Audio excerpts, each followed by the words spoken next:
Hey everybody, this is Tayson, Rockefeller, Teton Valley Realty. I'm here at 3428 Bainbridge Drive in Tetonia, Idaho.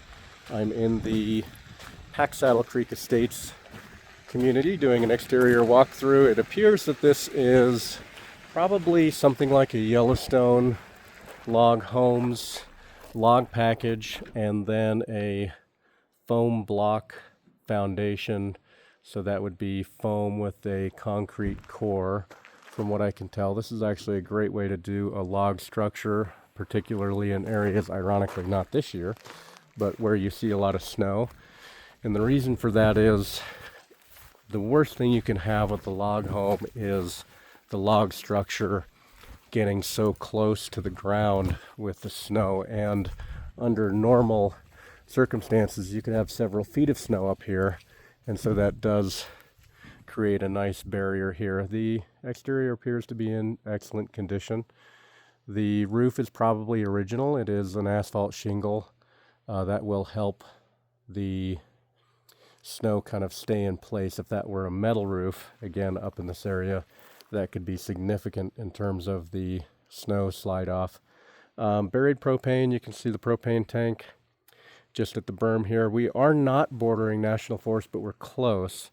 For all intents and purposes, there's not really any, from what I can tell, usable ground that the neighbor can use, and I am familiar with the neighbor and can answer questions about that. Otherwise, I'll just complete the exterior walk around here, and then we'll take a look inside. There is a nice paver wood fire pit out here. This is just natural grasses, it appears. I don't believe that there's any sort of landscaping sprinkler system. A lot of people prefer it that way up here. The deck is supported on concrete sonotubes, and again, kind of the same thing. They've kept those out of the ground to kind of shed away the moisture. So everything appears to be in pretty good shape. I'll bet that that Trex deck is something that's been recently replaced.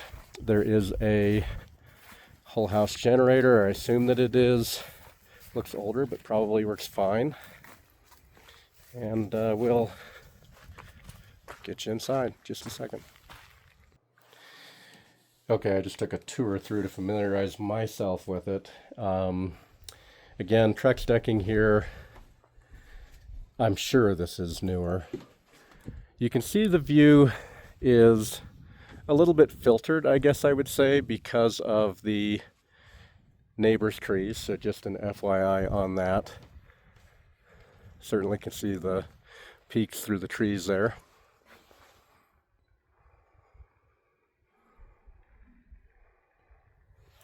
The current owners purchased this property approximately 10 years ago, and they purchased it from the original builders.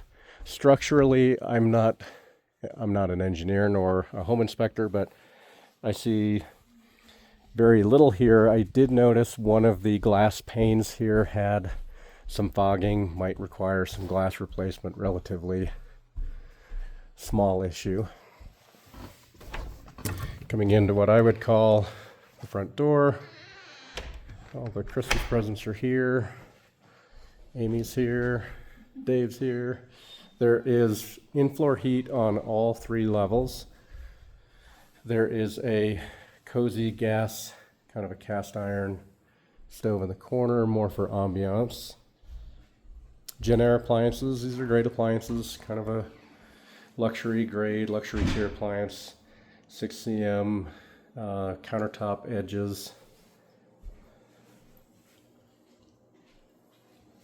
2 bedrooms here on the main floor.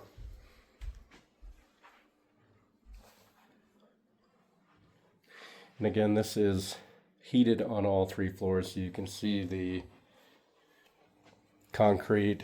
This, from my perspective, kind of these hairline cracks, that's basically impossible to avoid. I don't think there's any structural concern there. Kind of your typical closets. What is nice about this in-floor heat is you can have the individual zone controls, and it appears that they did an HRV system. So whoever built this house was pretty advanced when it came to, at least in my perspective, 10 years ago. Not very many people were installing house ventilation systems like that, so that's a good sign that the original build was of high caliber. Big picture windows, tongue and groove ceilings, again, kind of another touch you don't see with modern construction, mostly because of cost. Small closet here at the kind of staging area loft outside of the primary bedroom here on the top floor. In-floor heat up here as well. You can see that thermostat.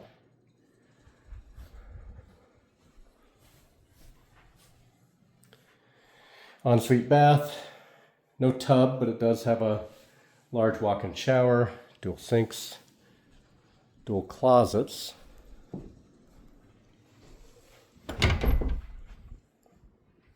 Deep enough, certainly for a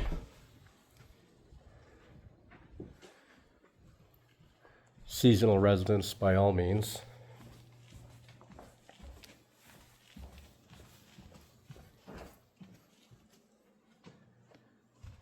Okay, I'm going to get us down to the lower level and garage. Nice little built-ins here.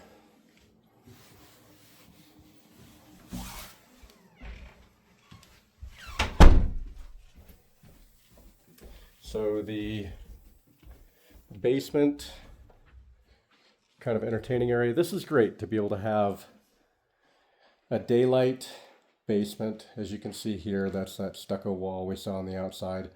But to have kind of a second area for entertaining, additional sleeping when you need it.